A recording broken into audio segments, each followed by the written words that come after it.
Change is a part of the human experience. It surrounds us from the moment we're born right through to the moment we kiss this world goodbye. Just the physical aspect of growing up and getting old brings with it a momentous amount of change. Stacks of varying life experiences that we as humans have to deal with, the good, the bad, and the ugly. Some of these changes are within our control, and a vast majority of them are outside of our control. The beauty is in focusing on what's within our control and taking charge there.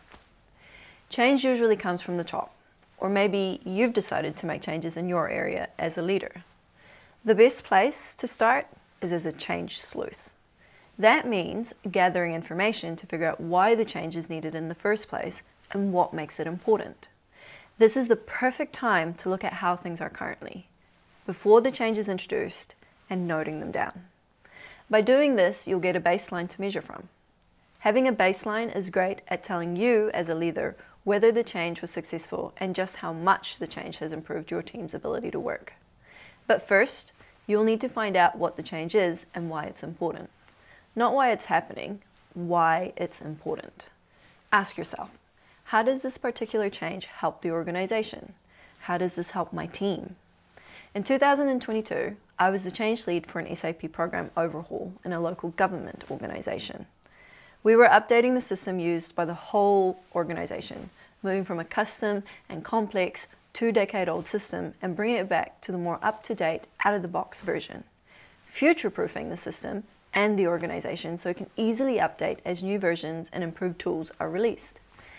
The first thing I did was go over all the information I could about it, reading through the program manager's documents, the project manager's plan, the organization's goals, and spoke to the project team asking a bunch of questions. Even met with the business analysts and had whiteboard sessions after whiteboard sessions so I can get a thorough understanding as to their focus and what they've been asked to deliver or change. Then once I had a good understanding of the what, I went about interviewing everyone involved, from the CEO right through to the end users, people who are going to be using the systems.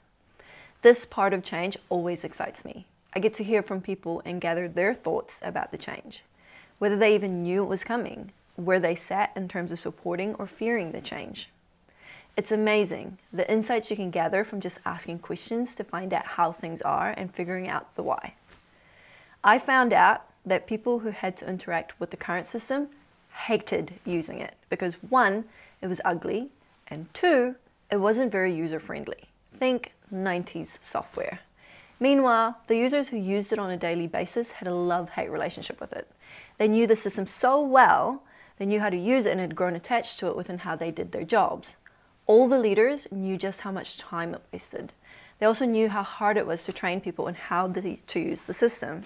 And it was all starting to feel like an episode of The Twilight Zone, where people tried to solve their own problem, but ended up creating a monster. See, this system was an ERP, which means Enterprise Resource Planning Software. So it did everything from people's pay to procurement and how they buy things, from managing assets to managing suppliers and people. It was a pretty central and critical software across the whole organization of thousands of employees. Essentially, it was a big deal. It was expensive too. We're talking a multi-million-dollar program. So from asking the question and talking to the people, I found out the why this was happening and why the change was important. There were undeniable benefits across the whole organization and a genuine need for the change. In this process, I also found out how people felt about the changes. Now, as a leader, you probably heard that and thought to yourself, all good and well, but I'm not a dedicated change lead who has the focus and time to zero in on this detail like you did. True, the message in this little story is don't wait for the project team to come to you. Remember at the start I mentioned focusing on what's within your control? As a leader, take the opportunity to go and ask your leader why. And as soon as you've got access to the people tasked with making the change happen, go and talk to them. Part of the finding out why is to allow you to go through your change curve. As you gather information, you'll start to ask yourself questions like, how do I feel about this change? Does it make sense to me? Do I support it? And most importantly, how does this change affect my team and my area of business? Include a specialist from your team, someone who knows a lot about the area the change is happening. to take part in the conversations with you and the project team. Someone who'll be able to understand and ask questions about what the changes mean to the process of your daily operations when these changes are introduced.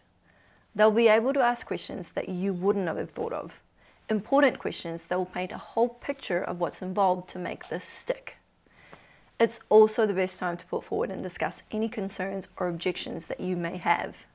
Usually, these come from a lack of information and not really understanding just how it will change things.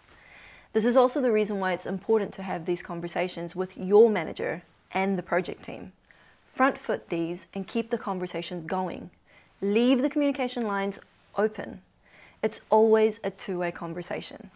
Don't be fooled to believing it's only an announcement. People will have their own thoughts and feelings, and your job is to give space to this so they can go through their change curve.